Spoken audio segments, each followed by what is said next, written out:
Hey guys, so I had Lily. This is her. Oh. And oh, she's opening her eyes. Open your eyes. Open your eyes. Open your eyes. Well, she'll open them at some point. But I'm just gonna do my labor and delivery video. Oh, open. See? Her eyes. Yay! She's like, it's actually time for her to eat, so yeah.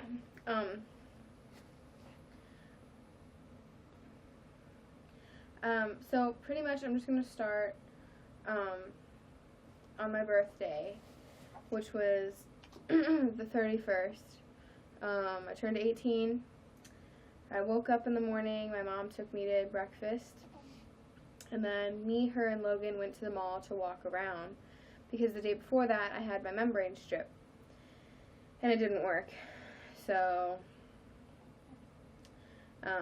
yeah, so we went to the mall to walk around, get things going, and while we were there I felt like a gush, so I went to the bathroom, and I mean, it wasn't enough to really, it wasn't enough to make me think that it was my water, but it was enough for me to need to put a pad on.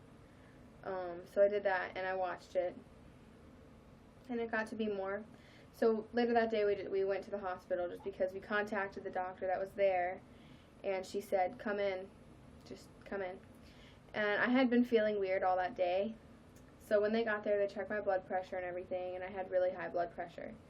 So they ended up inducing me because my blood pressure spiked to like 178 over something.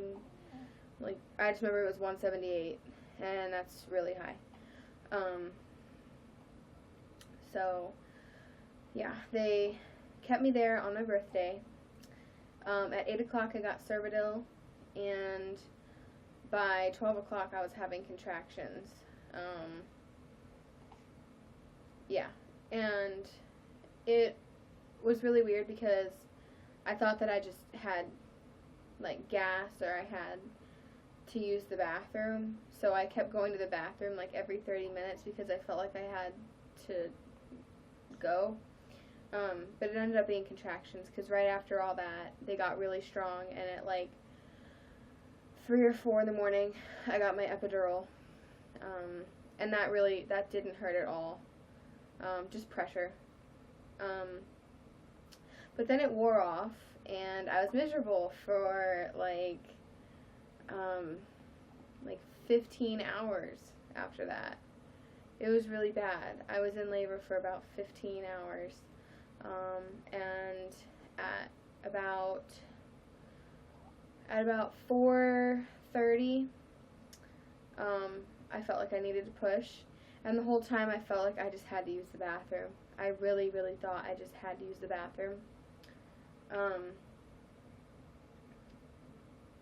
So at about 4:30 p.m. on September 1st, I started pushing, and I only pushed for 45 minutes, and usually first time moms push for about 2 hours. I only pushed for 45 minutes, about, give or take some, but yeah, she came out, and she kind of had a cone head when she came out, because when I was only 4 centimeters dilated, she was stuck for a while. So, and I stayed at 4 for a majority of the time. It was 4 centimeters for a majority of the time. And once I got past that, I really started dilating quickly.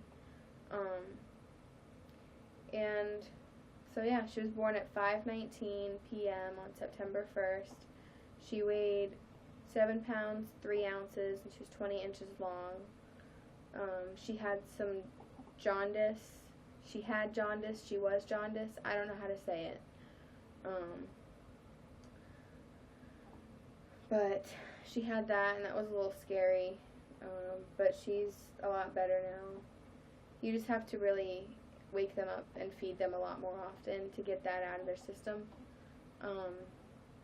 Because she was really yellow a couple days ago, and then I took her to the doctor yesterday, and she was good.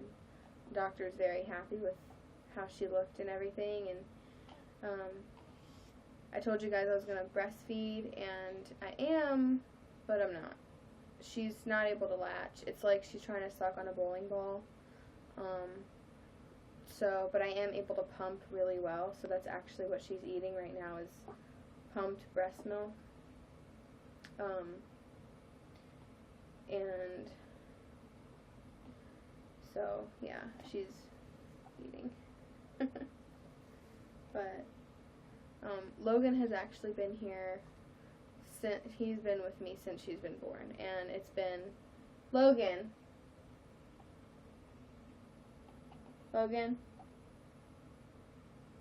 he's here. What is it? It's been how many days now? 9 days. She's 9 days old.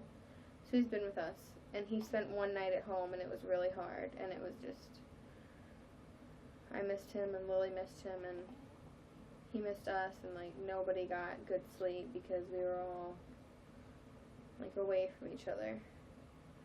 But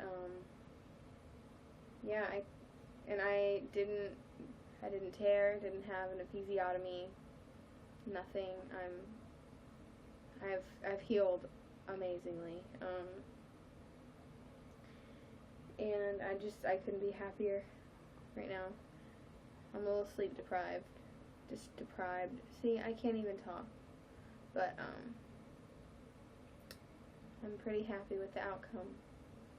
But we had like a really, really rude nurse when we were leaving the hospital. Her name was Belma. Yeah, she was like Russian or something. And she was just so rude. She would ask me a question, and as I'm answering it, she would be talking over me. Stupid. But I actually didn't really use a lot of the stuff that I took to the hospital. I never used my computer or my tablet. I wore the jeans and the tank tops. Not the jeans, the shorts and the tank tops. And they gave me non-slip socks that I wore the whole time. So I didn't really use the socks that I brought either. And I would recommend just using like the hospital's pads that they give you, because those, you're going to want to use those better because they're more like big diapers, and as uncomfortable as they are, they make you feel a lot more covered. But yeah, so this is her. She was in my, she's so long. Look at that. See, and she's blonde. She has so much hair in the back.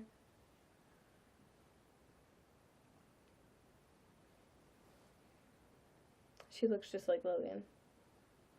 But, yeah, so try not to make this video so long, but that's pretty much my labor and delivery story.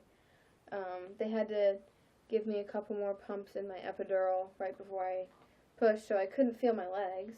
I really couldn't feel my right side. And my mom held my leg. Logan cut the cord. And yeah, it was all worth it, because now we have her. But, if you have any questions or anything, just ask. But yeah.